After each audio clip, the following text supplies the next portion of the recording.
How does a thousand-year-old empire just disappear? You might think it's a long, slow decline, right? But what if I told you it all came down to one single night? One catastrophic mistake. That's the story we're diving into. Yep, that's right, one night. A legacy that stretched back for a millennium. Its entire fate decided in just a few dark hours.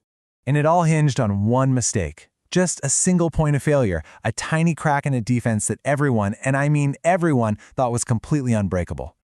And just like that, poof, one empire, gone. A power that had stood for over 1,000 years just wiped off the map. It's kind of mind-blowing when you think about it. Okay, so to really get how this all went down, we need to set the stage. We're rewinding the clock to 1453. This is the beginning of the end. So, let's talk about Constantinople. By 1453, this place wasn't just a city. It was the city. It was a symbol. For 1,000 years, it was the last great stronghold of the ancient Roman world, this legendary fortress that connected east and west. It was the beating heart of the Byzantine Empire. And this is where we get our central conflict. It's a real tale of two empires. You've got the Byzantine Empire, which, let's be honest, was kind of a shadow of its former self. They had about 7,000 defenders, who were massively outnumbered. Because on the other side, you have this rising superpower, the Ottoman Empire, led by a young, super-ambitious Sultan Mehmet II. He's got an army of over 80,000 soldiers, and for him, Constantinople is the ultimate prize. But here's the thing. Mehmet II didn't just show up with a huge army. No, he brought a revolution in warfare with him. He was about to unleash a whole new kind of hell on those ancient city walls. And this wasn't a quick, one-and-done battle. We're talking about a siege that lasted for nearly 2 months. The city was under this constant, relentless pressure. I want you to just imagine weeks of non-stop cannon fire day and night. The whole point wasn't just to physically break the walls, it was to mentally break the will of every single person inside. And these walls, the Theodosian walls, they were legendary. For 1,000 years, they turned back every single enemy. They were an absolute masterpiece of defensive engineering. But they had never ever faced anything like Sultan Mehmed's secret weapon. We're talking massive bronze cannons. One of the key designers was this Hungarian engineer named Orban. These things hurled 1,200-pound stone balls. Can you even picture that? They could literally shatter stone and shake the city down to its foundations. So, after weeks and weeks of this absolutely brutal bombardment, well, the inevitable happened.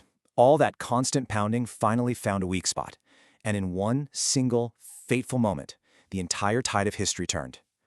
This is it. This is the moment. It's the dawn of May 29th, 1453. A section of the main wall finally crumbles. But, and this is the crazy part, the real fatal blow came from something so much smaller. A little side gate, called the Porta, had accidentally been left unlocked. And you might be thinking, hold on a second. Fortresses are designed to handle breaches. It happens. So what made this one so different? Why was this the moment that ended it all? Well, because it wasn't just about that one breach in the main wall. It was the final straw in what was basically a perfect storm. The defenders inside the city, they were completely and utterly exhausted after weeks of non-stop fighting. So when Mehmet ordered the final, massive assault, his elite troops, the Janissaries, didn't just pour through the big hole in the wall. No, they also found that unlocked Porta gate. They streamed inside, completely outflanking the defenders and causing total chaos from behind the lines. The defense just couldn't hold. And what happened next wasn't some slow, drawn-out defeat. It was a complete and total collapse. And it unfolded with terrifying speed.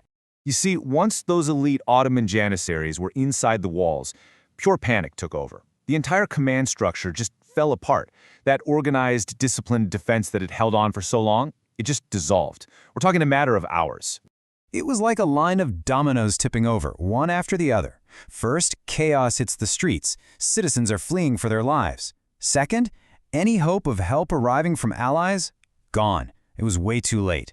And third, in the middle of all the fighting, the last Byzantine emperor, Constantine XI, is killed. And just like that, the 1,000-year-old imperial throne was empty.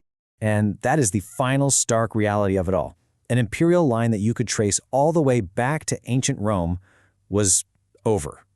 0 emperors left. The Byzantine Empire was gone. For good. So, okay, Why are we talking about this? Why does one event from over 500 years ago still matter so much? What's the big lesson here for us today? I think it's because it shows us something really fundamental, a deep truth about how the world works. History isn't always this slow, gradual march.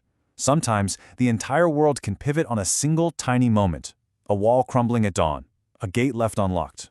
You know, the slow decline of the Byzantine Empire, that didn't seal its fate. A single tactical failure on one single morning, that's what did it. One unlocked gate was all it took to topple a 1,000-year empire and completely redraw the map of the world. And that really leaves you with a pretty powerful question, doesn't it? What are the small, seemingly insignificant things happening right now? The little breaches in our own walls that future historians might look back on and say, yep, that was it. That was the moment everything changed.